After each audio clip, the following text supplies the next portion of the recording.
Chapter 9. There was a time when this worthy housewife, when tackling the Observer crossword puzzle, would snort and tear her hair and fill the air with strange oaths picked up from cronies on the hunting field. But consistent inability to solve more than about an eighth of the clues has brought a sort of dull resignation. And today she merely sits and stares at it, knowing that however much she licks the end of her pencil, little or no business will result. As I came in, I heard her mutter, soliloquizing like someone in Shakespeare, "Measure tread of saint round St. Paul's, for God's sake," seeming to indicate that she had come up against a hot one, and I think it was a relief to her to become aware that her favourite nephew was at her side, and that she could conscientiously abandon her distasteful task, for she looked up and greeted me cheerily.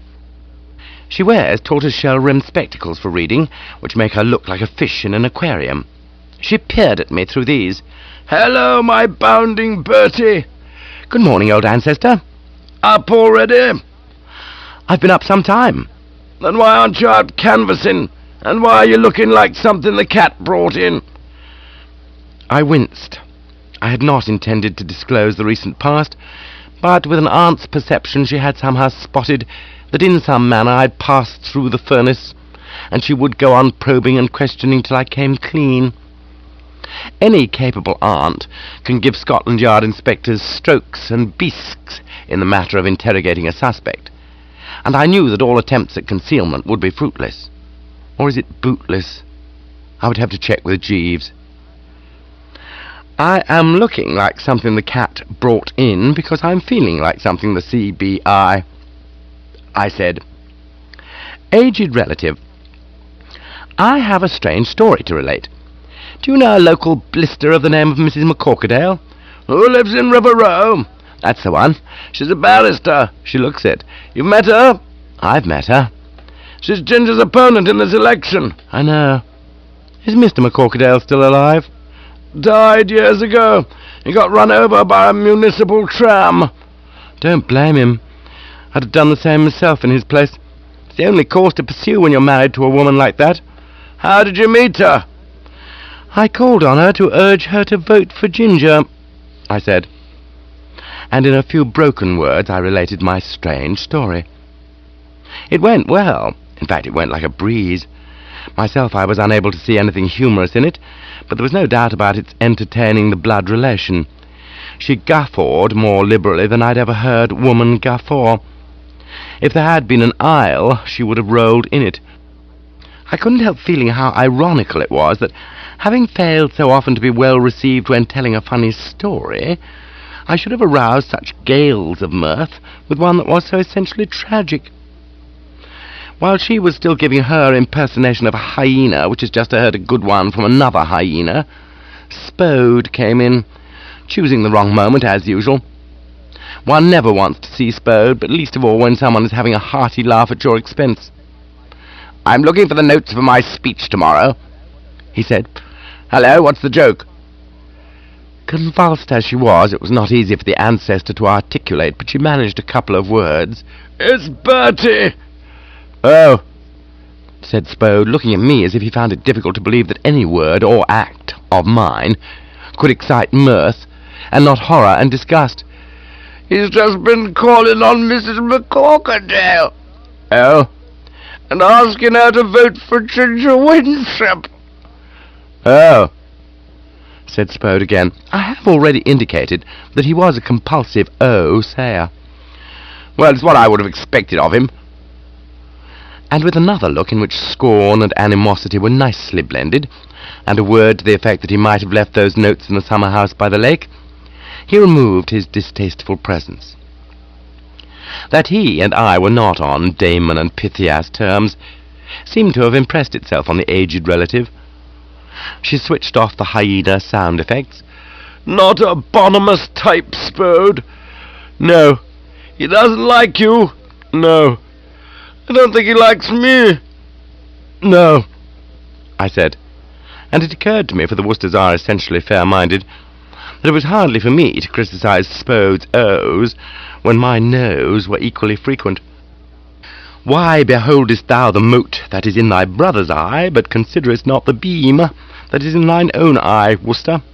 I found myself asking myself, it having been one of the many good things I had picked up in my researches when I won that Scripture Knowledge Prize at my private school. "Does he like anyone?" said the relative. "Except, presumably, Madeline Bassett?" "He seems fond of L.P. Runkle." "What makes you think that?" "I overheard them exchanging confidences." "Oh?" said the relative, for these things are catching. "Well, I suppose one ought not to be surprised. Birds of a feather flock together." "Exactly. And even the dregs of pond life fraternize with other dregs of pond life. By the way, remind me to tell you something about L.P. Runkle." "Right-ho." "We will come to L.P. Runkle later. This animosity of Spode's, is it just the memory of old Totley days? Or have you done anything lately to incur his displeasure?" This time I had no hesitation in telling her all. I felt she would be sympathetic. I laid the facts before her with every confidence that an aunt's condolences would result. "There was this knahT." "I don't follow you." "I had to rally round." "You've still lost me." "Spode didn't like it." "So, he doesn't like gnats either. Which gnat? What gnat? Will you get on with your story, curse you, starting at the beginning and carrying on to the end?" "Certainly, if you wish. Here is the scenario." I told her about the gnat in Madeline's eye, the part I had played in restoring her vision to mid-season form, and the exception Spode had taken to my well-meant efforts. She whistled. Everyone seemed to be whistling at me today. Even the recent maid, on recognizing me, had puckered up her lips as if about to. "I wouldn't do that sort of thing again," she said. "If the necessity arose, I would have no option." "Then you'd better get one as soon as possible, because if you keep on taking things out of Madeline's eye, you may have to marry the gal." "But surely the peril is past now that she's engaged to Spode." "I don't know. I think there's some trouble between Spode and Madeline." I would be surprised to learn that in the whole W1 postal section of London there is a man more capable than Bertram Wooster of bearing up with a stiff upper lip under what I've heard Jeeves call the slings and arrows of outrageous fortune. But at these frightful words I confess that I went into my old Aspen routine, even more wholeheartedly than I'd done during my get-together with the relict of the late McCorkadale. And not without reason. My whole foreign policy was based on the supposition that the solidarity of these two consenting adults was something that couldn't be broken or even cracked. He, on his own statement, had worshipped her since she was so high, while she, as I have already recorded, would not lightly throw a man of his eligibility into the discard. If ever there was a union which you could have betted with perfect confidence would culminate in a golden wedding with all the trimmings, this was the one. "Trouble?" I whispered hoarsely. "You mean there's a what-do-you-call-it?" "What would that be?" "A rift within the lute which widens soon and makes the music mute. Not my own, Jeeves's." "The evidence points in that direction. At dinner last night I noticed that he was refusing Anatole's best, while she looked wan and saint-like and crumbled bread. And talking of Anatole's best, what I wanted to tell you about L.P. Runkle was that 0 hour is approaching. I'm crouching for Miss Spring, and have strong hopes that Tuppy will soon be in the money." I clicked the tongue. Nobody could be keener than I on seeing Tuppy dip into L.P. Runkle's millions, but this was no time to change the subject. Never mind about Tuppy for the moment. Concentrate on the sticky affairs of Bertram Wilberforce Wooster. "Wilberforce?" she murmured as far as woman of her outstanding lung power could murmur. "Did I ever tell you how you got that label? 'Twas your father's doing. The day before you were lugged to the font, looking like a minor actor playing a bit part in a gangster film, he won a packet on an outsider in the Grand National called that, and he insisted on you carrying on the name. Tough on you, but we all have our cross to bear. Your Uncle Tom's second name is Port Arlington, and I came within an ace of being christened Phyllis." I rapped her sharply on the top knot with a paper knife of oriental design, the sort that people in novels of suspense are always getting stabbed in the back with. Don't wander from the rays. The fact that you nearly got Chris and Phyllis will no doubt figure in your autobiography, but we need not discuss it now. What we are talking about is the ghastly peril that confronts me if the Madeline's Spode axis blows a fuse. You mean that if she breaks her engagement, you'll have to fill the vacuum? Exactly. She won't. Not a chance. But you said... I only wanted to emphasize my warning to you not to keep on taking gnats out of Madeline's eyes. Perhaps I overdid it. You chilled me to the marrow. Sorry I was so dramatic.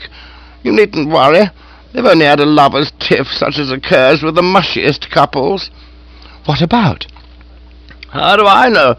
Perhaps he queried her statement that the stars were God's daisy chain.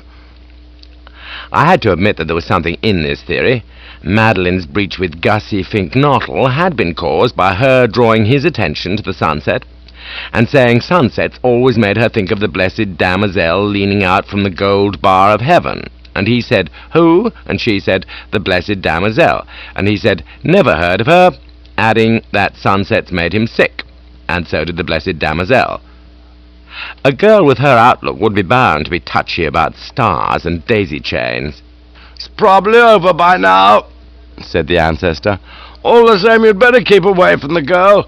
Spode's an impulsive man. He might slosh you." He said he would. He used the word slosh?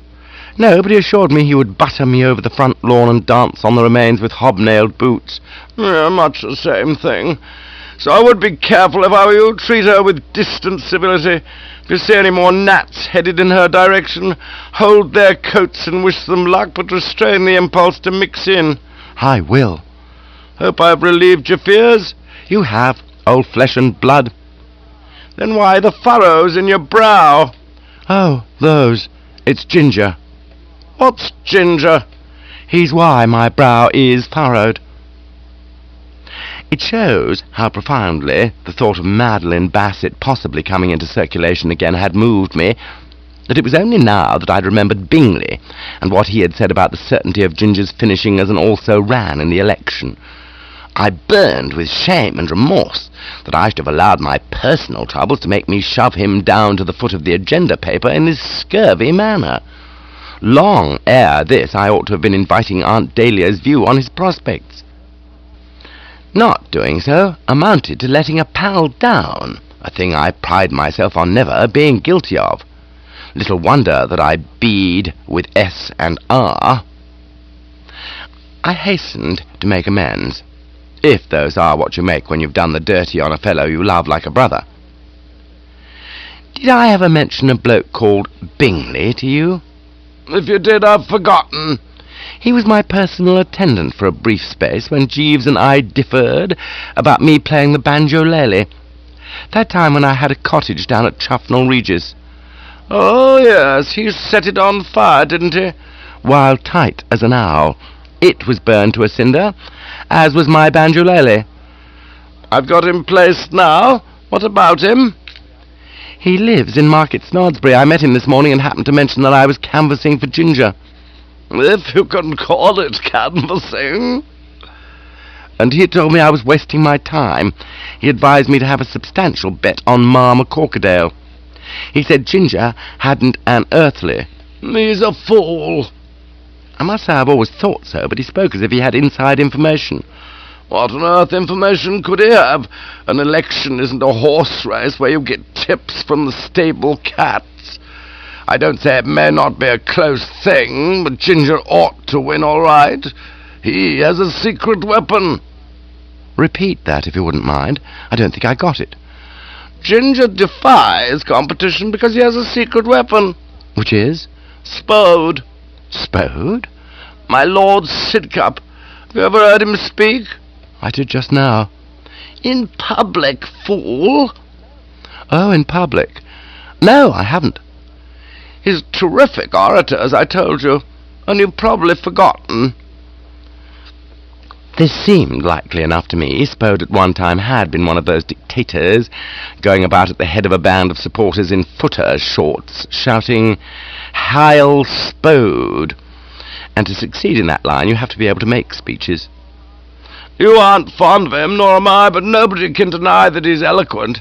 Audiences hang on his every word, and when he's finished, cheer him to the echo. I nodded.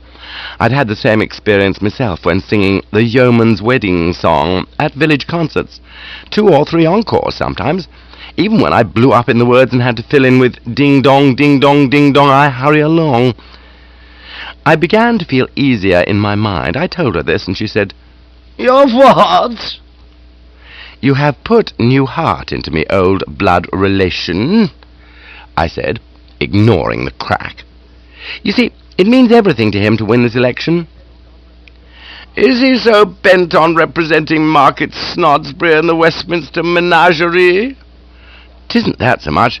Left to himself, I imagine he could take Parliament or leave it alone, but he thinks Florence will give him the bum's rush if he loses. He's probably right. She can't stand a loser. So he told me. Remember what happened to Percy Gorringe? And others. England is strewn with ex-fiancés whom she bounced because they didn't come up to her specifications. Dozens of them. I believe they form clubs and societies. Perhaps calling themselves the Old Florentians. And having an annual dinner. We mused on Florence for a while. Then she said she ought to be going to confer with Anatole about dinner tonight, urging him to dish up something special. It was vital, she said, that he should excel his always high standard. I was speaking just now when you interrupted me and turned my thoughts to the name Wilberforce of L.P. Runkle. You said you had an idea he might be going to cooperate? Exactly. Have you ever seen a python after a series of hearty meals? Not to my knowledge. It gets all softened up. It becomes a kindler, gentler, more lovable python. And if I'm not greatly mistaken, the same thing is happening to L.P. Runkle as the result of Anatole's cooking. You saw him at dinner last night. Sorry, no, I wasn't looking. Every fibre of my being was concentrated on the foodstuffs. He would have repaid inspection, would he? Worth seeing, eh? He was positively beaming. He was too busy to utter, but it was plain that he'd become all amiability and benevolence. He had the air of a man who would start scattering largesse if given a word of encouragement. It is for Anatole to see to it that this Christmas spirit does not evaporate, but comes more and more to the boil, and I know that I can rely on him. Good old Anatole, I said, lighting a cigarette. Amen, said the ancestor reverently. Then, touching on another subject, Take that foul cigarette outside, you young hellhound. It smells like an escape of sewer gas. Always glad to indulge her lightest whim, I passed through the French window in a far different mood from that in which I'd entered the room. Optimism now reigned in the Worcester bosom. Ginger, I told myself, was going to be all right. Tuppy was going to be all right, and it would not be long before the laughing love god straightened things out between Madeline and Spode, even if he had talked out of turn about stars and daisy chains. Having finished the gasper, I was about to return and resume conversation with the aged relative, when from within there came the voice of Seppings, now apparently restored to health, and what he was saying froze me in every limb. I couldn't have become stiffer if I'd been Lot's wife, whose painful story I'd had to read up on when I won that Scripture Knowledge Prize. What he was saying ran as follows. Mrs. McCorkerdale, madam. Chapter 10. Leaning against the side of the house, I breathed rather in the manner copyrighted by the heart which pants for cooling streams when heated in the chase. The realization of how narrowly I'd missed having to mingle again with this block-busting female barrister kept me, Lot's wifed, for what seemed an hour or so, though I suppose it can't have been more than a few seconds. Then, gradually, I ceased to be a pillar of salt, and was able to concentrate on finding out what on earth Ma McCorkerdale's motive was in paying us this visit. The last place, I mean to say, where you would have expected to find her. Considering how she stood in regard to Ginger, it was as if Napoleon had dropped in for a chat with Wellington on the eve of Waterloo, or District Attorney Hamilton Berger on Perry Mason. I have had occasion to mention earlier the advantages as a listening post afforded by the just outside the French window spot where I was standing. Invisible to those within, I could take in all they were saying, as I had done with Spode and L.P. Runkle. Both had come through loud and clear, and neither had had a notion that Bertram Wooster was on the outskirts, hearing all. As I could hardly step in and ask her to repeat any of her remarks which I didn't catch, it was fortunate that the McCorquodale's voice was so robust, while Aunt Dahlia's, of course, would be audible if you were at Hyde Park Corner and she in Piccadilly Circus. I've often thought that the deaf adder I read about when I won my Scripture Knowledge Prize would have got the message right enough if the aged relative had been one of the charmers. I was able to continue leaning against the side of the house in full confidence that I shouldn't miss a syllable of either protagonist's words. The proceedings started with a couple of good mornings, Aunt Dahlia's the equivalent of "What the hell?" and then the McCorquodale, as if aware that it was up to her to offer a word of explanation, said she had called to see Mr. Winship on a matter of great importance.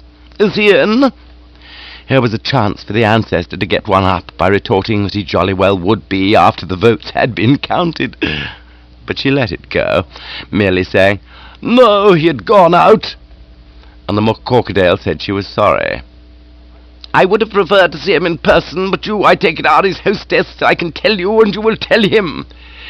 This seemed fair enough to me, and I remember thinking that these barristers put things well, but it appeared to annoy the aged relative.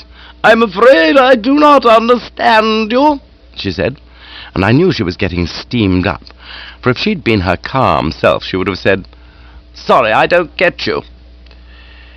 "If you will allow me to explain, I can do so in a few simple words. I've just had a visit from a slimy, slinking slug." I drew myself up, haughtily. Not much good, of course, in the circs, but the gesture seemed called for. One does not object to fair criticism, but this was mere abuse. I could think of nothing in our relations which justified such a description of me. My views on barristers and their way of putting things changed sharply. Whether or not Aunt Dahlia bridled, as the expression is, I couldn't say, but I think she must have done, for her next words were straight from the Frigidaire. "Are you referring to my nephew, Bertie Wooster?" The McCorquodale did much to remove the bad impression her previous words had made on me. She said her caller had not given his name, but she was sure he could not have been Mrs. Travers's nephew. "He was a very common man," she said, and with the quickness which is so characteristic of me, I suddenly got on to it that she must be alluding to Bingley, who had been ushered into her presence immediately after I had left. I could understand her applying those derogatory adjectives to Bingley, and the noun slug just right. Once again found myself thinking how well barristers put things. The old ancestor, too, appeared, what's the word beginning with M, and meaning less hot under the collar, mollified, that's it. The suggestion that she could not have a nephew capable of being described as a common man mollified her. I don't say that even now she would have asked Ma McCorquodale to come on a long walking tour with her, but her voice was definitely matier. "Why do you call him a slug?" she asked, and the McCorquodale had her answer to that. "For the same reason that I call a spade, because it is the best way of conveying a verbal image of him. He made me a disgraceful proposition." "What?" said Aunt Dahlia, rather tactlessly. I could understand her being surprised. It was difficult to envisage a man so eager to collect girl-friends as to make disgraceful propositions to Mrs. McCorquodale. It amazed me that Bingley could have done it. I never liked him, but I must confess to a certain admiration for his temerity. Our humble heroes, I felt. "You're pulling me leg," said the aged relative. The McCorquodale came back at her briskly. "I'm doing nothing of the kind. I'm telling you precisely what occurred. I was in my drawing-room going over the speech I have prepared for the debate tomorrow, when I was interrupted by the incursion of this man. Naturally annoyed, I asked him what his business was, and he said, with the most offensive leer, that he was Father Christmas bringing me manna in the wilderness and tidings of great joy. I was about to ring the bell to have him shown out, for of course I assumed that he was intoxicated, when he made me this extraordinary proposition. He had contrived to obtain information to the detriment of my opponent, and this he wished to sell to me. He said it would make my victory in the election certain. It would, as he phrased it, be a snip. I stirred on my base. If I hadn't been afraid I might be overheard, I would have said, "Aha!" Had circs been other than they were, I would have stepped into the room, tapped the ancestor on the shoulder, and said, "Didn't I tell you Bingley had information? Perhaps another time you'll believe me."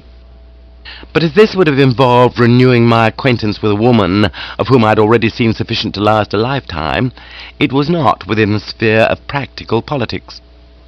I remained, accordingly, where I was, merely hitching my ears up another couple of notches in order not to miss the rest of the dialogue. After the ancestor had said, "For heaven's sake," or "Gorblimey," or whatever it was, indicating that her visitor's story interested her strangely, the McCorkadale resumed, and what she resumed about unquestionably put the frosting on the cake. Words of doom is the only way I can think of to describe the word she spoke as. "The man, it appears, was a retired valet, and he belonged to a club for butlers and valets in London, one of the rules of which was that all members were obliged to record in the club book information about their employers. My visitor explained that he had been at one time in the employment of Mr. Winship, and had duly recorded a number of the latter's escapades which, if made public, would be certain to make the worst impression on the voters of Market Snodsbury." This surprised me. I hadn't had a notion that Bingley had ever worked for Ginger. It just shows the truth of the old saying that half the world doesn't know how the other three-quarters lives. He then told me without a blush of shame that on his latest visit to London he had purloined this book and now had it in his possession. I gasped with horror. I don't know why, but the thought that Bingley must have been pinching the thing at the very moment when Jeeves and I were sipping our snootfuls in the next room seemed to make it particularly poignant. Not that it wouldn't have been pretty poignant anyway. For years I'd been haunted by the fear that the Junior Ganymede Club book, with all the dynamite it contained, would get into the wrong hands, and the hands it had got into couldn't have been more the sort of hands you would have wished it hadn't. I don't know if I make myself clear, but what I'm driving at is that if I'd been picking a degraded character to get away with that book, Bingley was the degraded character I would have picked. I remember Jeeves speaking of someone who was fit for treasons, stratagems, and spoils, and that was Bingley all over. The man was wholly without finer feelings, and when you come up against someone without finer feelings, you've had it. The aged relative was not blind to the drama of the situation. She uttered an awed, "Lord Love-a-Duck," and the McCorkadale said she might well say Lord Love-a-Duck, though it was not an expression she would have used herself. "What did you do?" the ancestor asked, all agog, and the McCorkadale gave that sniffing snort of hers. It was partly like an escape of steam, and partly like 2 or 3 cats unexpectedly encountering 2 or 3 dogs, with just a suggestion of a cobra waking up cross in the morning. I wondered how it had affected the late Mr. McCorkadale. Probably made him feel that there are worse things than being run over by a municipal tram. "I sent him away with a flea in his ear. I pride myself on being a fair fighter, and his proposition revolted me.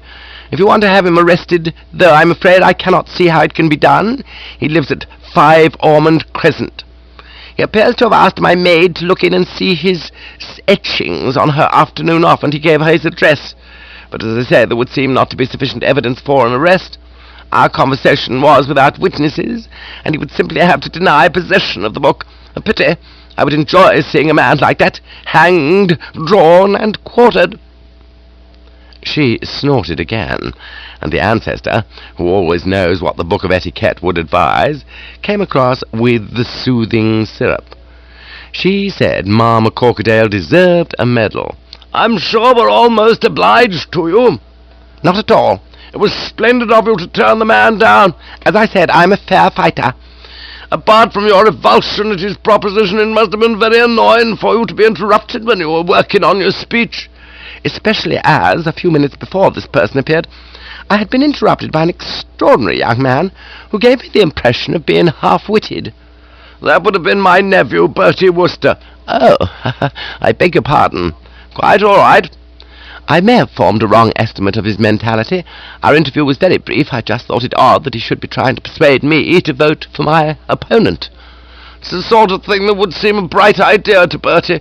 He's like that, whimsical, moving in a mysterious way, his wonders to perform. But he ought not to have butted in when you were busy with your speech. Is it coming out well? I'm satisfied with it. Good for you. I suppose you're looking forward to the debate? Very keenly. I'm greatly in favour of it.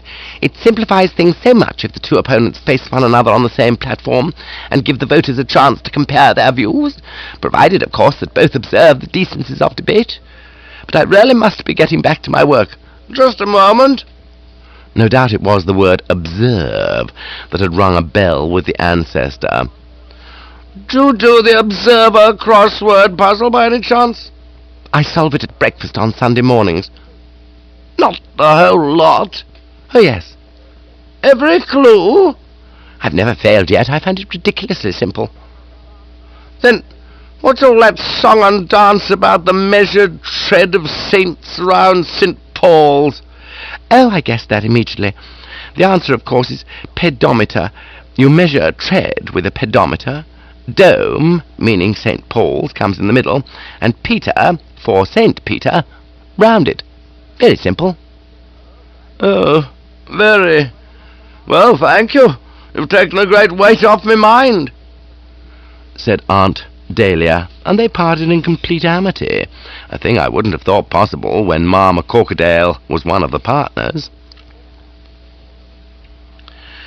For perhaps a quarter of a minute after I had rejoined the human herd, as represented by my late father's sister Dahlia, I wasn't able to get a word in, the old ancestor being fully occupied with saying what she thought of the compiler of the Observer crossword puzzle, with particular reference to domes and pedometers. And when she'd said her say on the subject, she embarked on a rueful tribute to the McCorkadale, giving it as her opinion that against a woman with a brain like that, Ginger hadn't the meagre chance of a toupee in a high wind. Though, she added in more hopeful vein, now that the menace of the Ganymede Club book had been squashed, there was just a possibility that the eloquence of Spode might get his nose in front. All this while I'd been trying to cut in with my opening remark, which was to the effect that the current situation was a bit above the odds, but it was only when I'd repeated this for the third time that I succeeded in obtaining her attention. "This is a bit thick, what?" I said, varying my approach slightly.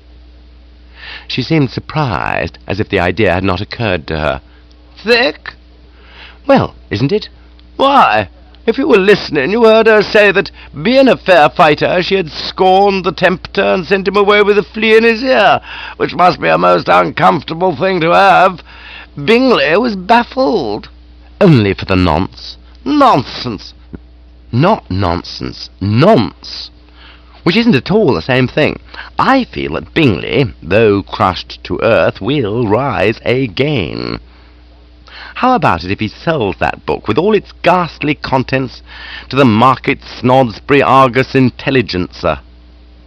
I was alluding to the powerful bi-weekly sheet that falls over itself in its efforts to do down the Conservative cause, omitting no word or act to make anyone with Conservative leanings feel like a piece of cheese.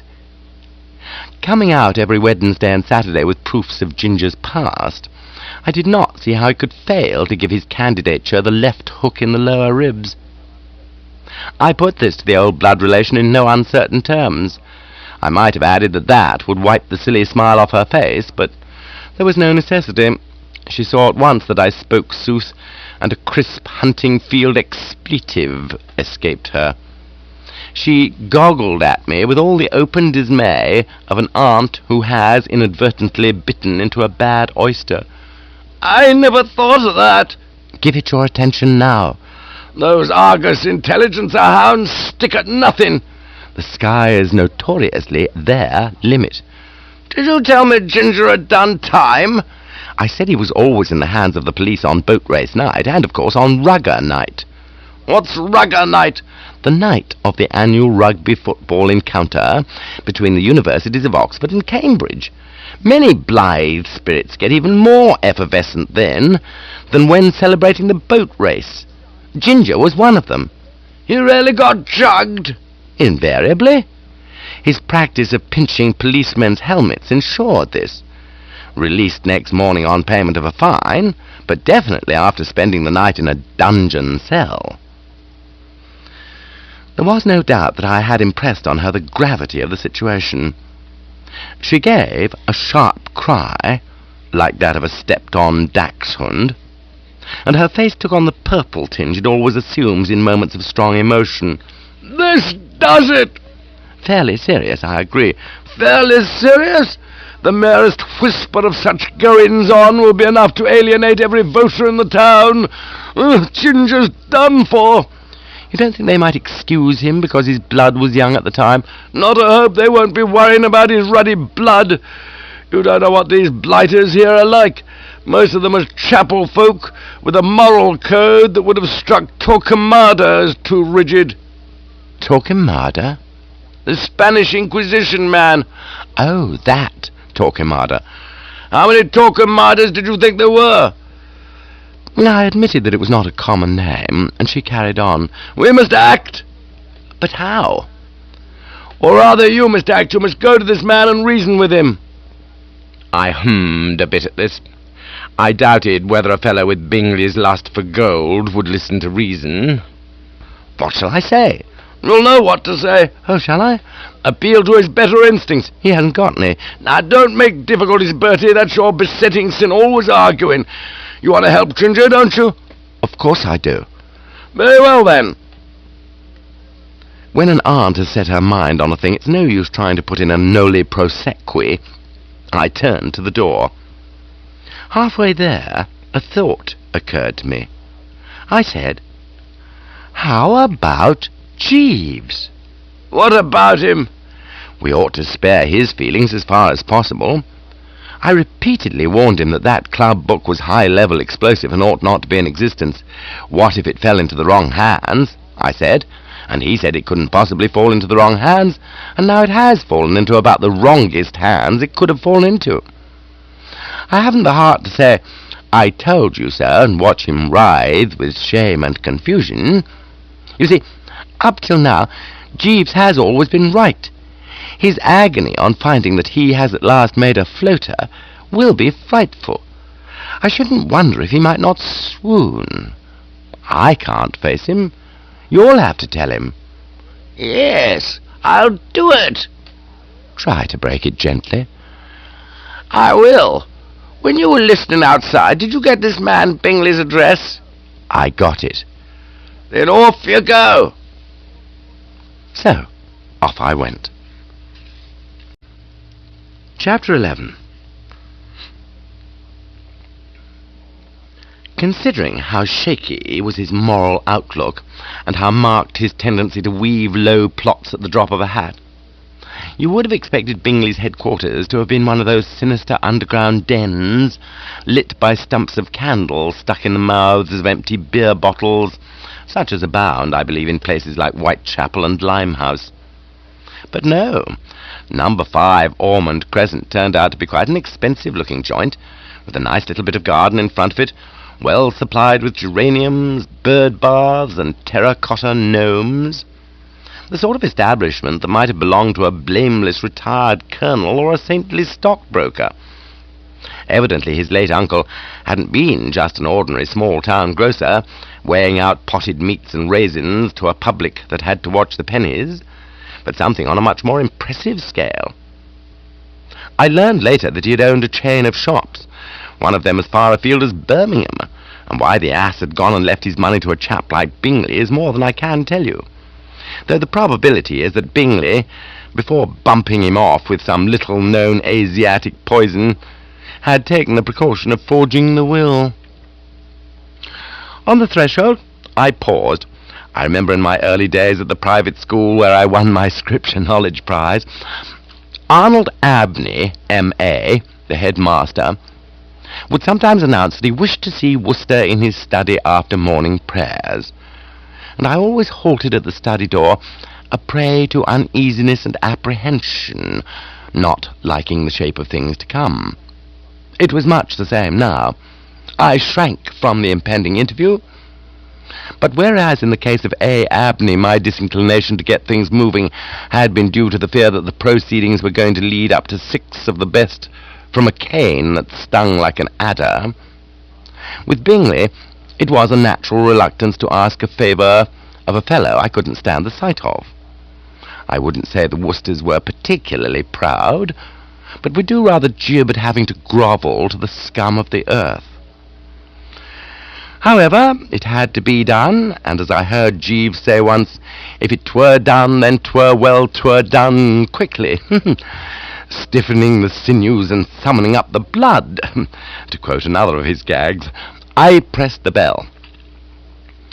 If I had had any doubts as to Bingley's now being in the chips, the sight of the butler who opened the door would have dispelled them. In assembling his domestic staff, Bingley had done himself proud, sparing no expenses. I don't say his butler was quite in the class of Jeeves's Uncle Charlie's silversmith, but he came so near it that the breath was taken. And like Uncle Charlie, he believed in pomp and ceremony when butling.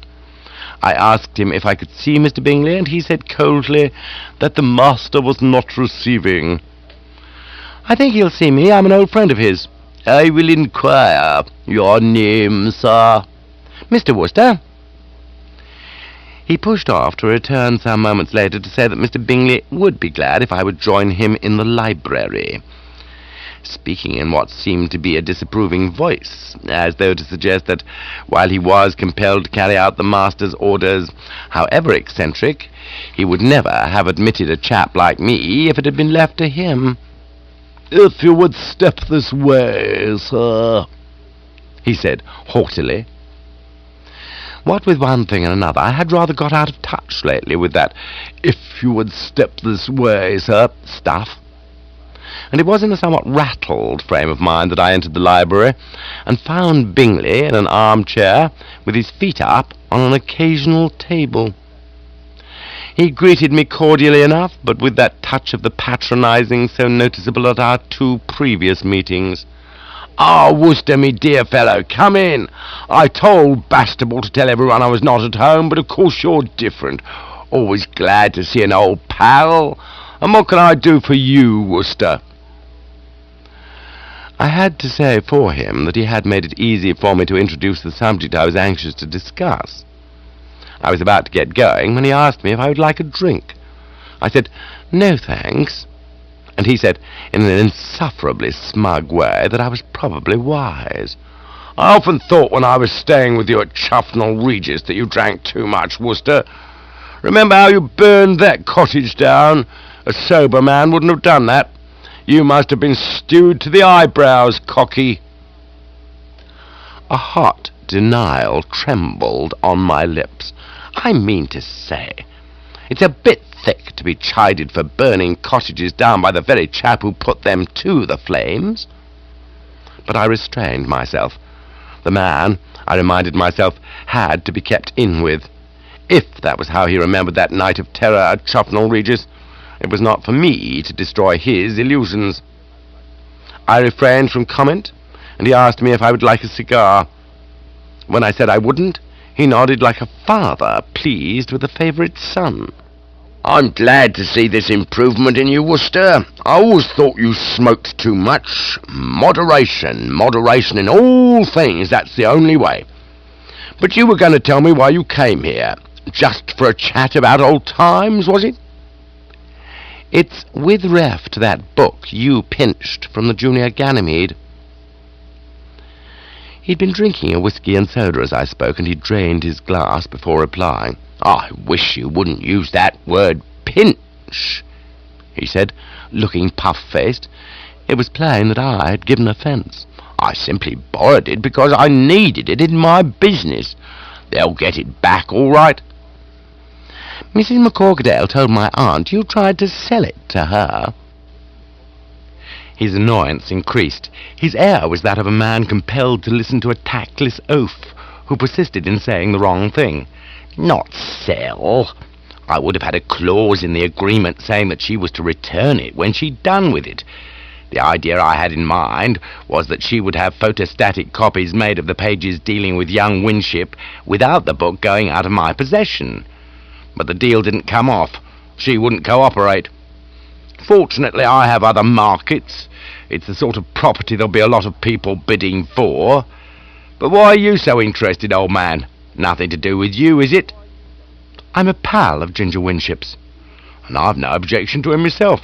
Nice enough young fellow he always seemed to me, though the wrong size." "Wrong size?" I said, not getting this. "His shirts didn't fit me. Not that I hold that against him. These things are all a matter of luck. Don't run away with the idea that I'm a man with a grievance, trying to get back at him for something he did to me when I was staying at his place. Our relations were very pleasant. I quite liked him. And if it didn't matter to me one way or the other who won this election, I'd just as soon he came out on top. But business is business. After studying form, I did some pretty heavy betting on McCorquodale, and I've got to protect my investments, old man. That's only common sense, isn't it?" He paused, apparently expecting a round of applause for his prudence. When I remained sotto voce in the silent tomb, he proceeded. "If you want to get along in this world, Worcester, old chap, you've got to grasp your opportunities. That's what I do. I examine each situation that crops up, and I ask myself, what is there in this for me? How, I ask myself, can I handle this situation so as to do Rupert Bingley a bit of good? And it's not often I don't find a way. This time I didn't even have to think. There was young Winship trying to get into Parliament, and here was I standing to win something like a couple of £100 if he lost the election, and there was a club book with all the stuff in it which would make certain he did lose. I recognised it at once as money for jam. Only problem was how to get the book, and I soon solved that. I don't know if you noticed, that day we met at the Junior Ganymede, that I had a large briefcase with me, and that I said I'd got to see the secretary about something.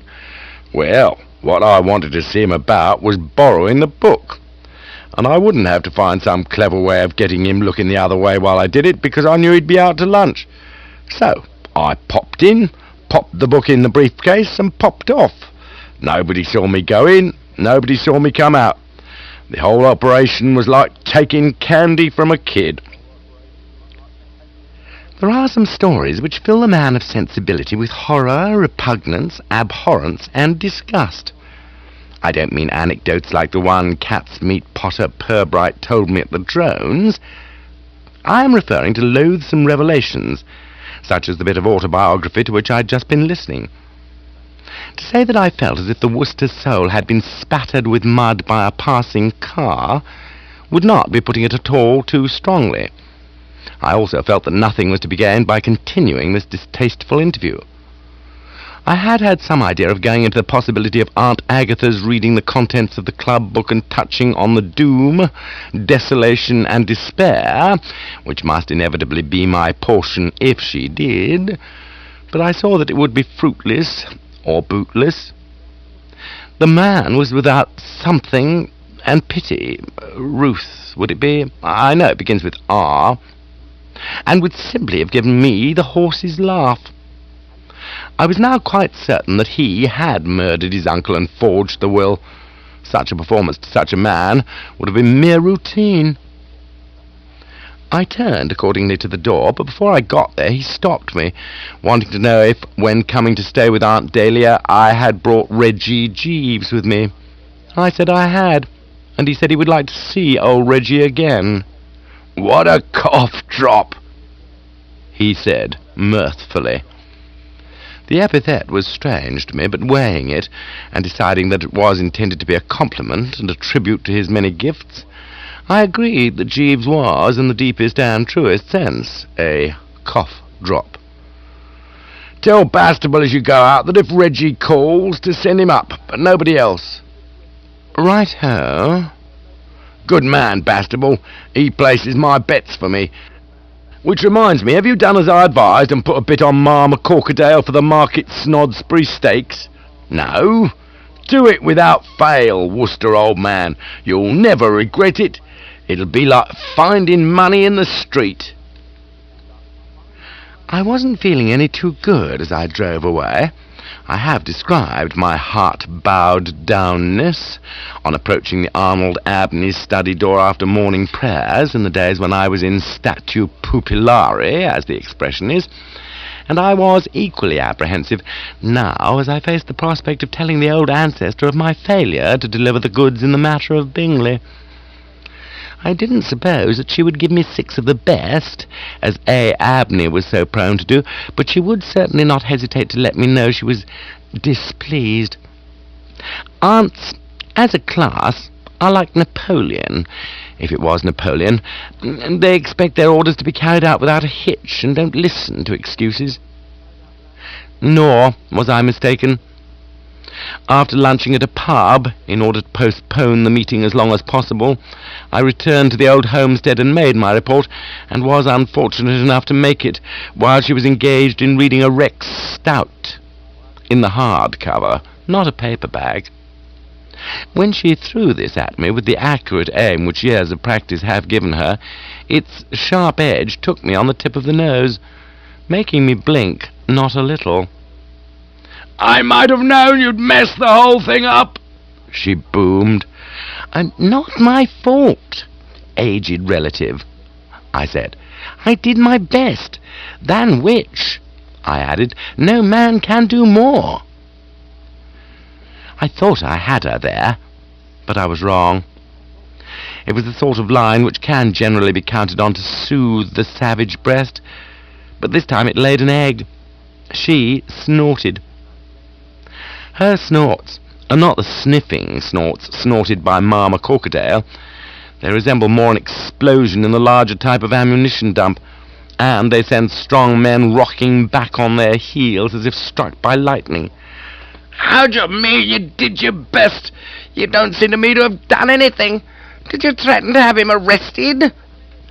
No, I didn't do that. Did you grasp him by the throat and shake him like a rat? I admitted that had not occurred to me. In other words, you did absolutely nothing, she said. And thinking it over, I had to own that she was perfectly right.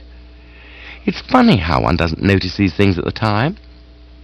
It was only now that I realized that I'd let Bingley do all the talking, self-offering practically nil in the way of a comeback.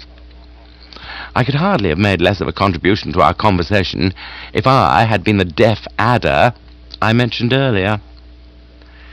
She heaved herself up from the chaise longue on which she was reclining. Her manner was peevish. In time, of course, she would get over her chagrin and start loving her Bertram again as of yore. But there was no getting away from it that an aunt's affection was, as of even date, at its lowest ebb. She said gloomily, I'll have to do it myself. You going to see Bingley? I am going to see Bingley, and I'm going to talk to Bingley, and I'm going, if necessary, to take Bingley by the throat and shake him... Like a rat? Yes, like a rat, she said with the quiet confidence of a woman who had been shaking rats by the throat since she was the slip of a girl. 5 Ormond Crescent, here I come. It shows to what an extent happenings in and about Market Snodsbury had affected my mental processes, that she'd been gone at least 10 minutes before the thought of Bastable floated into my mind, and I wished I had been able to give her a word of warning. That zealous employee of Rupert Bingley had been instructed to see to it that no callers were admitted to the presence, and I saw no reason to suppose that he would fail in his duty when the old ancestor showed up. He would not use physical violence. Indeed, with a woman of her physique, he would be unwise to attempt it. But it would be the work of an instant with him not to ask her to step this way, thus ensuring her departure, with what Mama Corkadale would call a flea in her ear. I could see her returning in, say, about a quarter of an hour, a baffled and defeated woman. I was right. It was some 20 minutes later, as I sat reading the Rex Stout, which she had used as a guided missile, that heavy breathing became audible without, and shortly afterward she became visible within, walking with the measured tread of a saint, going round St. Paul's. A far less discerning eye than mine could have spotted that she had been having Bastable trouble. It would have been kinder, perhaps, not to have spoken, but it was one of those occasions when you feel you have to say something. "Any luck?" I inquired. She sank onto the chaise longue, simmering gently. She punched a cushion, and I could see she was wishing it could have been Bastable. He was essentially the sort of man who asks, nay, clamours, to be treated in this manner. "No," she said. "I couldn't get in." "Oh, why was that?" I asked, wearing the mask. "A beefy sort of butler bird slammed the door in my face." "Too bad." "And I was just too late to get my foot in." Always necessary to work quick on these occasions. The most precise timing is called for. Odd that he should have admitted me. I suppose my air of quiet distinction was what turned the scale. "What did you do?" "I came away. What else could I have done?" "No, I can see how difficult it must have been." "The maddening part of it is that I was all set to try to get that money out of L.P. Runkle this afternoon. I felt that today was the day. But if me luck's out, as it seems to be, perhaps I'd better postpone it." "Not strike while the iron is hot." "May not be hot enough." "Well, you're the judge." "You know," I said, getting back to the main issue, "the ambassador to conduct the negotiations with Bingley is really Jeeves. It is he who should have been given the assignment. Where I am speechless in Bingley's presence, and you can't even get into the house, he would be inside and talking a blue streak before you could say what ho. And he has the added advantage that Bingley seems fond of him. He thinks he's a cough drop." "What on earth's a cough drop?" "I don't know, but it's something Bingley admires. When he spoke of him as one, it was with a genuine ring of enthusiasm in his voice. Did you tell Jeeves about Bingley having the book?" "Yes, I told him." "How did he take it?" "You know how Jeeves takes things. One of his eyebrows rose a little, and he said he was shocked and astounded." "That's strong stuff for him. Most disturbing is as far as he goes, usually." "It's a curious thing," said the aged relative thoughtfully. "As I was driving off in the car, I thought I saw Jeeves coming away from Bingley's place, though I couldn't be sure it was him." "It must have been.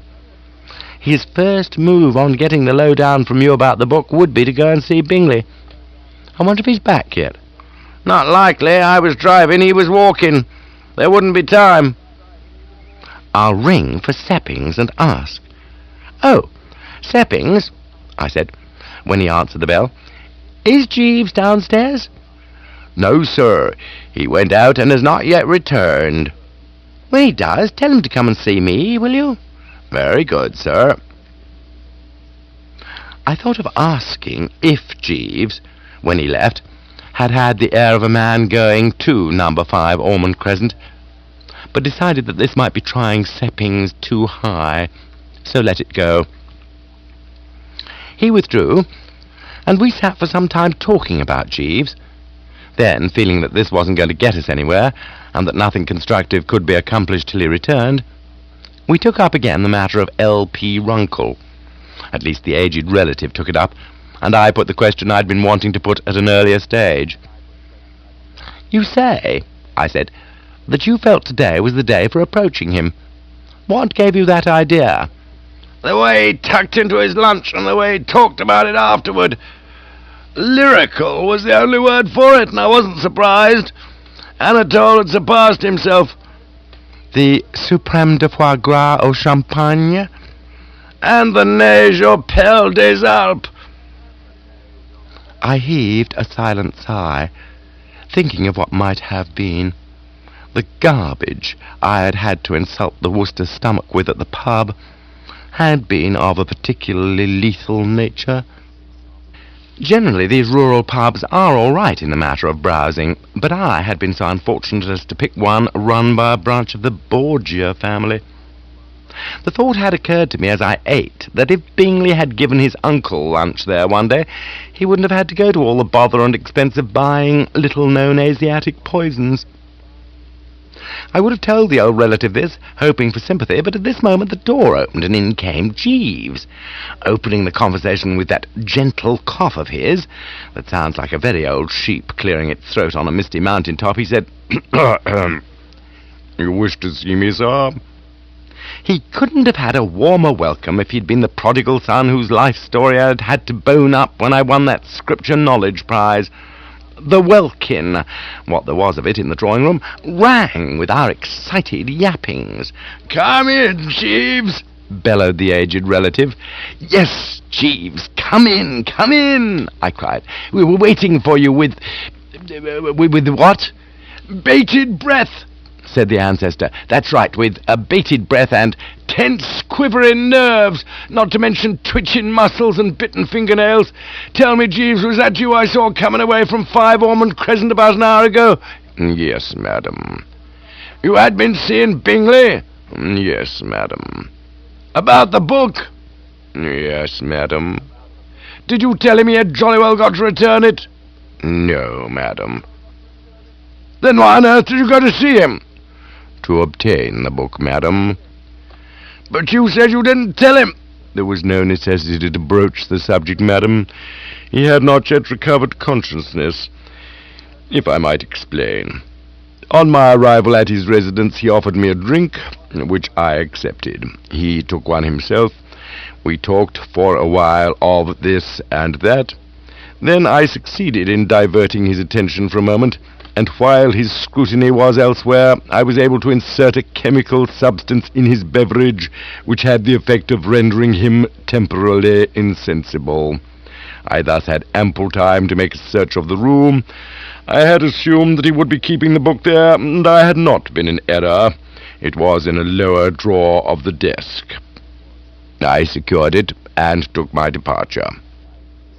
Stunned by this latest revelation of his efficiency and do-it-yourselfness, I was unable to utter, but the old ancestor gave the sort of cry or yowl which must have rung over many a hunting field, causing members of the Quorn and the Pytchley to leap in their saddles like Mexican jumping beans.